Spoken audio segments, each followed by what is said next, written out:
You have an idea. You want to tell it to the world, but you don't know where to start. That's where Anchor comes in. They have the tools for you to edit, produce, and record your idea right from your phone or computer. It's the easiest way to reach and grow your audience. They publish for you to Spotify, Apple Podcasts, and all major platforms.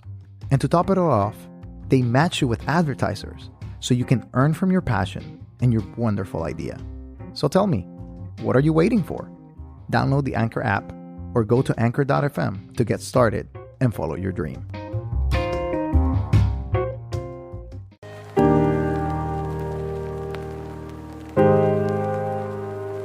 You're listening to Disruptive Adventism, a podcast about community, conversation, and conflict, where your ideas, traditions, and practices can be analyzed and changed.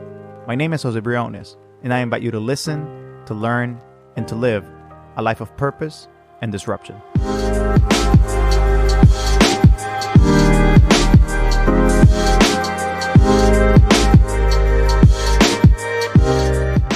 Thanks everyone for listening to Disruptive Adventism. It is another episode and we're really excited to have you here. We're just hoping that you're enjoying this series on education. And today we're closing the series by talking about education from a very different perspective, something that doesn't get touched on the secular world a lot, but more on the religious world. And, this is Disruptive Adventism, so we're trying to bring some new ideas for your Christian schools and, Adventist schools that are out there. So it's going to be a little bit of a different interview. It's going to be kind of like a hybrid in between chaplaincy and teaching religion, teaching education, educating children for the kingdom. And because of that hybrid kind of system, we have invited James Mello, who is a teacher and a chaplain at the same time in Atlanta. How's it going, James? It's going great. Thanks so much for having me on the show. I am excited to talk about this topic and, having you as our privilege. As you said a couple of moments ago before we recorded, you're like, nobody else has James Mello. So, we're first exclusive. You got the scoop. Yeah, I got the scoop. It's the first time, James is on a podcast. So it's really exciting for him as well. And we got him first, and that's what matters. Take that, Ryan Becker. Oh, there it is. Take that for Absurdity with Ryan Becker. A little plug right there for him too. And if he doesn't comment, we know he didn't listen. That's right. Now we know. We've called him out. Make sure to share this one, Ryan. But yes, go listen to Absurdity. They're really great. They have really great content as well. So make sure to go and check them out. But today we're going to be talking about education, chaplaincy, and couple of varied topics within that realm. But James, before we start, tell us more about who you are. Okay, well, I am a chaplain and teacher at Atlanta Adventist Academy, which is obviously in Atlanta. It's actually in Duluth, Georgia, but we have 3 locations in Metro Atlanta, and then we go all over the place. But even more importantly, I am a husband and a father. So my wife and I have been married 9 years, almost 10 years, which is crazy to imagine. And we have 3 kids, 1, 3, and 5. And we have another young man who we are legal guardians of. And he's 19 now, which is crazy. So busy house, busy time in our lives. And I've been in paid professional ministry for 2.5 years now. And before that, I was doing social work while working on my degree. I do remember that you used to work in social work, like, those late nights, or I remember you strolling into class, or like, you're like, I'm so tired. And I'm like, why are you so tired? And you were like, well, I've been working all night, or like, overseeing cases and stuff like that. So you're in Atlanta. So you're in Atlanta Adventist Academy, right? Describe to me a regular day. Like, we've been going through a couple of examples. We talked with Anthony Bossman on higher education. We talked with Monica Nutt on hybrid, hybrid schools, the whole multi-grade classrooms. But what's, your day? You have a hybrid system. You're a chaplain and teacher at the same time. So walk us through a regular day in your life. Yeah, we have a really unique setup at AAA. Because, first of all, my job is a hybrid job, But even more so, we have a digital campus as well as an in-person campus. And so when you're teaching online at the same time that you're teaching in class, which creates a whole new realm of obstacles and possibilities. So for my day, we get there because of the unique way our campus is set up and our multi-campus system. Tuesdays and Thursdays, all the students come to Duluth, all the Metro students, and we still have online students as well. And then Monday, Wednesday, Friday, they meet in their various campuses. So they're different schedules. So a typical day actually changes every day. But we get there, we have a staff worship, or we have chapel, depending on the day. And then I start off, I teach 2 classes back to back. Those are my core classes, my Bible classes. And then right after that, it's either lunchtime or right before lunchtime, but at that point I start into the chaplain side. So I start with education and then I move into chaplaincy. And the primary thing I try to do during that time is relationships. I'm trying to build relationships, work on relationships, help people through whatever they're going through. But then I have a ton of planning too. So I spend a lot of my extra time in planning, in emailing, in conversing, in training my campus ministries team. And then when I get a chance, I try to get out and actually talk to other staff as well. And some people would say maybe I waste too much time talking to other staff, but I promise it's all intentional. And then on top of that, I have an elective class. This semester, I have 2 elective classes. So I'm teaching between 3 and 4 classes a day and then doing chaplaincy as well. Okay. So you have single grades, right? We talked a little bit about multi-grades, and some of those may be challenges. There are challenges with multi-grades. There's a lot of different attentions, different time spans, and some, good things like building camaraderie and, things of that nature. But you're adding another layer to your single grade. So you don't only teach single grade, but you also teach online. Right. How is that interaction? How does that occur? That is the biggest struggle of the teaching setup that we have. Now, AAA is really focused on this because we want to be sort of cutting edge, a technology-based school, a school that anybody could attend in the conference if they're not close, and they want more community, that sort of thing. So it's really important that we include our digital campus along with our physical campus. But man, that is a tough thing to do because I don't know if you've ever taken a class online. They suck. Yeah, they're rough. They really are rough. And I've done it where I'm at a staff meeting online and I may participate in class if I'm there, or like not in class, but in the meeting. But when I'm online looking at the screen, man, I shut down. I don't talk. I'll pay attention, but I don't really do. And it's easier for me to check out as well. So a lot of what I'm trying to do is figuring out ways in which to do a very interactive Bible class and still get the students on the screen to be equal, not just a little bit of a part of it, but actually equally part of it. And you have to get really creative. It's pretty tough. So walk me through a creative method. Maybe someone listening as a teacher, yes, okay, I have the same struggle. Maybe they are teaching online, and, especially right now, there's a revolution of schools, trying to try out this new system. So what are some of the creative things? And you have a very difficult topic. Like, engaging people with math or with sciences, it's kind of like, okay, well, you do this exercise. I show you how to do it. Boom. Right. There it is. Or English is like, okay, I'm going to teach you this about the alphabet, or like, I don't know, like maybe some more advanced, do your essay. There's more creativity there. But you have a topic that is a little bit more difficult, not your regular topic, which is religion. Right. So how do you engage people in a, religious context, in a religion class, when they're probably away?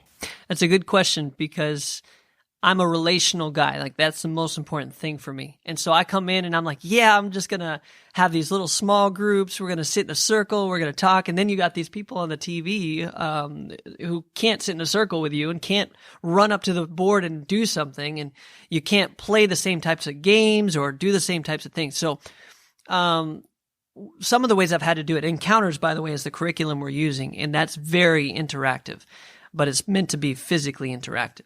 So much of what I have to do is find ways to intentionally call on those students and ask them their opinion when we're having discussions, make sure that they're equally a part of it. One big thing I've gotten from some of my students who just really don't like to talk, but I know they've got some deep thoughts, they've got some real good stuff to add, is I've actually created online documents where everyone is sort of editing a document or parsing through a scripture at the same time. And what they have to do is they have to break down, sometimes in teams or sometimes just individually annotating text or whatever else we're working on at that time, and then having other people in real time commenting and replying to those original comments. And that's enabled our introverts in class, as well as our online students who aren't usually engaged, to be all in the same process with no lag time, with no issues like that. And also just being sure that when I make my groups, sometimes I make my groups people on multiple campuses so that everything has to be online with the projects that they're working on, so that I'm not putting too much attention on the students that are right in front of me, which is what every teacher wants to do because it's the easiest. So there's not really a lot of danger of ignoring the ones in front of you for the people on the screen, but there's a lot of danger of focusing only on those students and not the ones who are elsewhere. I can definitely see how that is difficult because, well, you have them in front of you. It's easier to just make a group of 4 of people that are in front of you than have 2 of those children, have the group with 2 other children that are in their homes, watching the video. But I really like that initiative. I actually have tried something like a little bit similar. It's kind of like, I assume you kind of set up like a Google Doc. Right. And, you put a text there and then you have just everybody commenting. I think that's a really cool idea. And I think that can go beyond the classroom too. Bible studies or maybe understanding or maybe sermon notes, that you can give to people and say hey, access this link. So I definitely like that idea.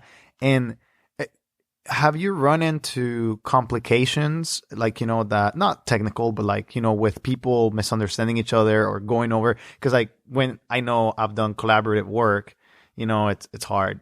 It's I like working by myself. It's just much easier. I know what I'm thinking. But what are some of the positive stories that you've gotten out of that one? Just that moment of sharing through the internet, connecting at a distance. What's the feedback that you're getting? I know a lot of questions there, but you can go one by one. Yeah. So first of all, you kind of mentioned some of the difficulties that we have. There's, of course, misunderstanding, but there's misunderstanding in any communication.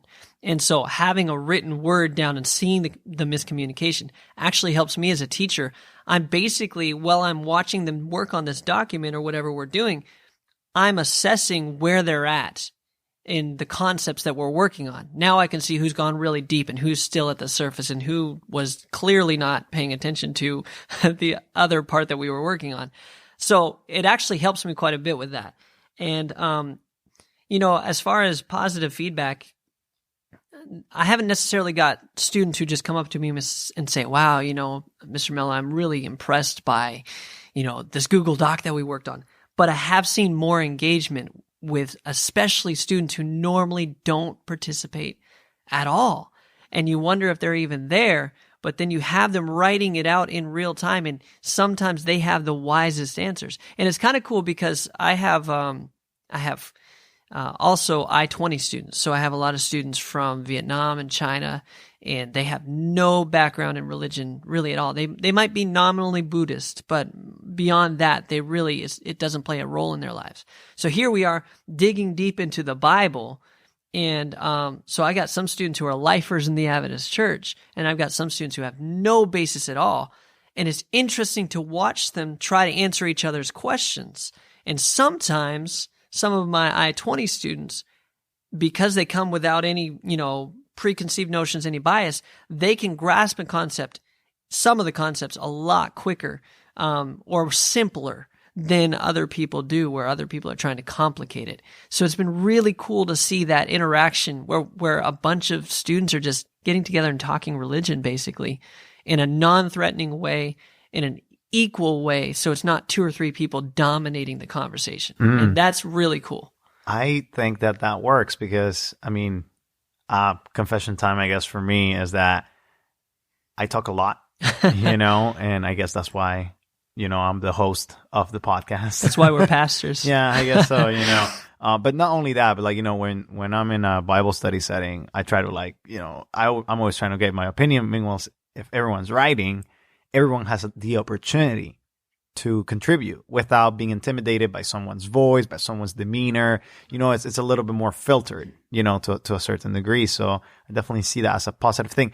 You mentioned some, just, for clarification purposes, maybe someone listening from outside the States. Shout out to those listeners from Australia, New Zealand, England. We get a lot, but shout out to you guys. But some of them may not know what I-20 is. So what's I-20? Real quick. I can't give a great explanation of that because that's above my pay grade. What I know is I-20 is, it has to do with the type of either passport you come in on, visa you come in on, or something like that. But the basic idea is it's for international students to come in and learn in the States at a school here in the United States. So it's anybody we could have. Australians could come in on an I-20 and attend AAA or any other school that was working this program. So that's basically what it is it's the program that is in place for international students to come and study in our school. Okay, well, thank you for that, clarification, little bit, like you say, is above your pay grade. So, you may not know everything, but that's a small kind of definition. Now, when it comes to, we've been talking about Christian education, over this series. And it's a little bit different than, your regular secular, quote unquote, education. Why is AAA unique? You guys have this digital, and kind of environment, but why would you say that Christian education, and, you can use the example of AAA, why is it unique? And how is it beneficial to people? Because, you may have some benefits from the digital space, right? The digital people that attend, but someone could make the argument that they will be better serviced at their public schools. So why do they just not go to public school and then, come to pay some money to go to AAA? Yeah, that's a very fair question.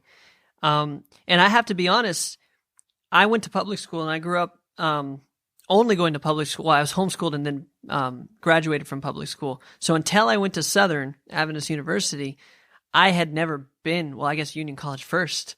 I had never been to a Christian school, and I didn't know necessarily what the value was. Now, having worked on the other side, especially as an educator in a private Christian school, I see value in it that I had never appreciated before. And a lot of it is, we have high standards for education, and that's great, but there's plenty of places that have that. What I appreciate about it, especially at AAA, is we value, number one, a dedication to service. So we serve in the community. I try to get our students to serve every chance we can get. So we volunteer. I have a practical religion class where we go out off campus all the time and try to do things for other people and to learn to humble ourselves, recognize that no matter who you are, someone's lived a worse life than you, and you can help them. And by helping them, it's actually going to make you more fulfilled. And also just a commitment to excellence and character building. And obviously for me, my motivation is to help people to have a relationship with Jesus because, he changed and transformed my life. And I know what he can do in people's lives. But even if you're not interested in Christianity, just the very fact of a focus on character building and a challenge to think deeply about spiritual things, because whether or not we like to admit it, we are spiritual beings, and the vast majority of our culture, especially Western cultures, don't focus on spirituality at all. And so to be in an environment where day in and day out, you are forced to confront spiritual issues and think through them, preferably in a non-threatening way, right? We're not trying to shove religion down people's throats, but to make you have to question your own assumptions and to examine your life in ways that other schools won't, enables you at the other end to be more sure of yourself, to know a little bit better what your identity is, and to have a dedication to a spiritual growth in your own walk, in your own life, and also a commitment to service, just sharing with other people, recognizing that we ought to serve humanity. part of your job is to kind of explain religion and spirituality to people. Like, that's kind of half of your job, and the other half is to teach that and maybe teach other things like character building, something that you mentioned. At the same time, you make this claim of everyone being spiritual being. How will you explain that to someone that, a Christian may understand that, or someone that is religious, but someone that is not and may just come for the character building? Is the language of spirituality as a chaplain the most useful? And is it not that language a little bit threatening to people? Because not everybody may understand that worldview principle, that worldview idea. So how would you break it down? Well, we have several students at our school who are atheists. They're openly atheists. They come from China. They've been raised to be atheists, and they have no reason to doubt it based on where they're coming from, and in some other places as well. And so we're not like a monolithic, only Seventh-day Adventist Christians. It's a very diverse group of people. Now, it is possible to be very threatening when you discuss religion, and it's very easy to get any student, any person to check out when you start talking about religious things. But I found that if you approach it with questions, if you approach it with the fact that, yes, I do have an underlying belief that we are all spiritual creatures. We're not just physical. So let's explore that idea of spirituality. What are your belief systems about these things? And asking everybody, I don't care what your background is, the most Christian background or the most anti-religious background, question your assumptions. Truth should not be embarrassed. You know what I mean? It's. I'm trying to figure out the right words I'm saying here, but truth is not afraid of questions, is what I'm trying to say. And in that idea, if we can all go on that journey together, and if I as a chaplain can be open and transparent about my own journey, students say, well, have you ever doubted? Have you ever gone through these periods of questioning if there's a God or anything? And for me to be open and honest about that and say, yeah, of course there's been times where I've been challenged by my own assumptions. That's part of the growth process. It creates a space for everyone to be, okay, yeah, I'm not 100% sure. And I'm telling you, all of these students that come from other backgrounds, some of them are super open to spiritual things right away. And they're like, I can't believe I've never heard this before. And then some of them to this day say, no, I'm atheist. I really don't agree.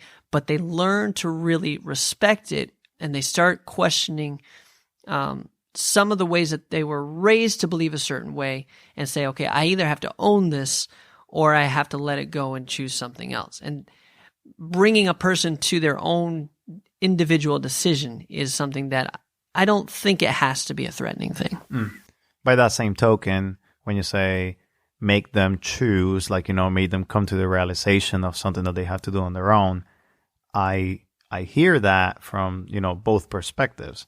Christians also need to come to that realization themselves. Absolutely. That it's just like, I'm going to own this on my own, not just like, I'm just not going to question what has been taught to me because it's quote unquote correct. Like, because that's a very important journey and part of faith, faith building, that it's like you study it on your own, you figure it out. I guess, for me, just commenting on this, when I hear the term spirituality, I'm a little bit more cautious, I guess. When I hear that, I think that's kind of like a barrier for some people. I think that the term, it's even more inflammatory, and that maybe that's why I like it. I like the idea that we're all religious, and like a lot of people will be like, well, I don't have a religion. I don't have but we all have practices. Like religion means the tying of two things. So, we have practices that tie us to other things, and those things may not necessarily be connected to Christianity or, other things. It may just be like going to the park religiously, literally, going every day. You have some sort of connection with that park or whatever. Of course, we will tie it to the higher being, which is God. But yeah. Well, I think it's interesting that you bring it out that way. I would say that in a lot of my conversations, I have a lot of people, not just students, but I have a lot of friends who are not religious, right? That's what they say. But they'll say, I'm spiritual, but not religious. So in my context, with a lot of the people I talk to, especially in like a really postmodern, post-Christian setting, a lot of those people are open to the idea of spirituality, that there is something bigger than us, something in this great cosmos that matters. There's meaning to life. Most people at least want to believe that in some way. So the term spirituality tends to be less loaded with the people that I've spoken to than religious. Now, you can say that you're religious, but a person is going to automatically sort of defend, no, I'm not religious. You can keep that conversation going like you're talking about.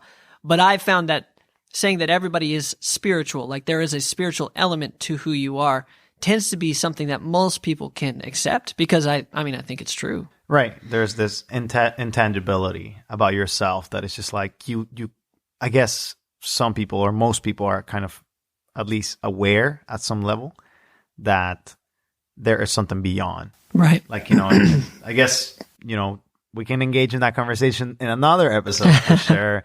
But, we're kind of getting into the last section of this one. Share with me a little bit more, just like at the end, what's the mission of AAA? Like this is a time for you to explain, how can we know more about this and like the initiatives that you guys are putting out there, or maybe collaboration. Yeah. So the mission of AAA, no, I can't tell you the mission statement. Actually, that's something we're working on right now, to start developing that and making sure that everybody in our school is aware of it. And I'm on the committee. Starting by the staff, right? Right? No, that's the point. I'm on the committee that is pushing this. I'm on the one that is actually going through and surveying everybody to see if they know what the mission of AAA is. And it's a resounding no. So we're working towards that right now. But in a broader sense, the reason for AAA's existence, and I think it's in line with the reason for most, if not all, Seventh-day Adventist schools and Christian schools in general, the real reason for our existence is to draw students into a relationship with God and impact the world by equipping those students in whatever way we can. So we want them to be developed educationally, of course. We want these to be bright students. We want them to be developed physically by offering, all the various sports and the different things that we do. We also want them to be equipped emotionally, that they are prepared to go into the next section of life, which is halfway adulthood through college.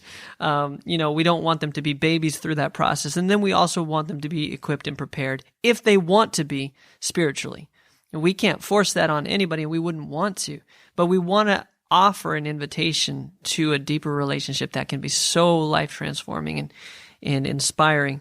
And just as an aside here, a lot of the work that I do that's the most meaningful to me is when these students come to me in my office and then we start talking about real life, So we're everybody's got their masks on, everybody's got these things going on, but it's once we get to the office, once a student seeks me out in that way, or occasionally I'll ask them to come sit down just because we need to talk.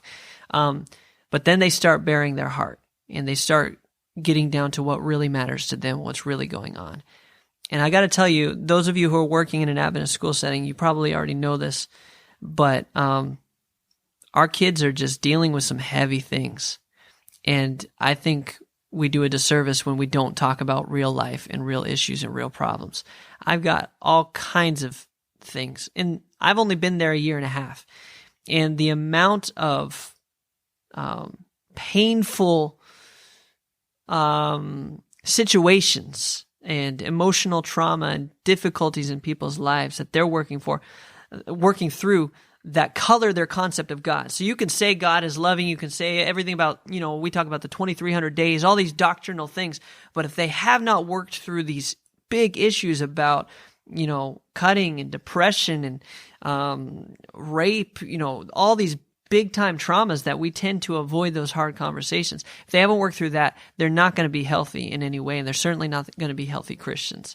So I value and treasure more than anything else. Everything else is geared toward getting those one-on-one conversations with students that can really speak life into them.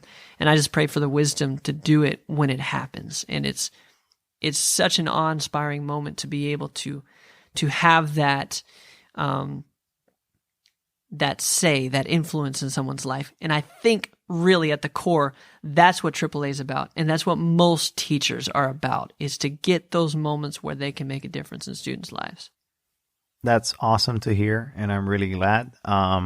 For those of you that don't know, AAA is Atlanta Adventist Academy, not the company for insurance, but we're going to link their information down below in the description section of the podcast, so you can get the links and, everything else, so you can get more information. And, if your child is looking for a great, maybe online experience, even, just stay at home and do the online version, that's something that they can do. So we're going to link that in the comments below, or in the description below, not comments. This is not the YouTube section.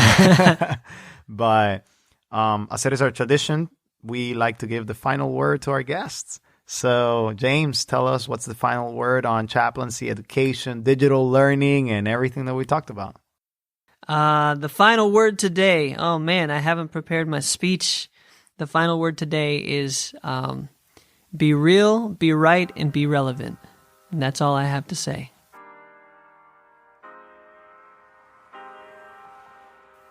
Thanks for listening today. That concludes our series on education. We're going to have another one. There are so many different topics in education. If you're an educator and you have an idea, you have a concept, you have a story that you want to share, please make sure to reach out to us on our Instagram, on our email, on our Facebook pages, Twitter even, whatever it is that makes you most comfortable. We're here to feature you and your stories. It was great to hear from James and what he's doing at AAA. Again, if you want to find the information for AAA, just go to the description below, and you'll have all the information there for you, for your child, or maybe to collaborate if you're in the Atlanta area, just to visit and to do different things. We thank you for listening today. We really appreciate your time. If you like this podcast, please make sure to share it with others. If you haven't liked us on our social media, go to Disruptive Adventism. We are on Instagram, Twitter, Facebook, everywhere that you may think. If you haven't subscribed, please make sure to subscribe. We are on iTunes, Stitcher, Spotify, and you can even tell your Alexa to play Disruptive Adventism. So we're really excited. We're growing, and this was our series on education. We really hope that you enjoyed it. We're going to continue with our next series coming up. I think you guys are really going to enjoy it. I'm not going to say what it is, but I'm pretty sure you guys should have a hint, an idea of what's coming up because of the month that we're releasing this on. So, it's going to be awesome. It's going to be great. And we really hope that you're enjoying the podcast. We appreciate those listeners from the States, from outside the States. Thank you for your feedback, for your reviews. Please make sure to review us on iTunes or your favorite podcatching app. It really helps us out. One more thing is, if you want to collaborate financially, go to patreon.com/disruptiveadventism. You get early access to pretty much all of our interviews, and also a couple of extra gifts. We send you cards, merchandise, stickers, different things. So make sure to go there and just help us financially. And I think that's it for today. We really appreciate you listening. We hope that you join us next time. And as always, we invite you to be disruptive.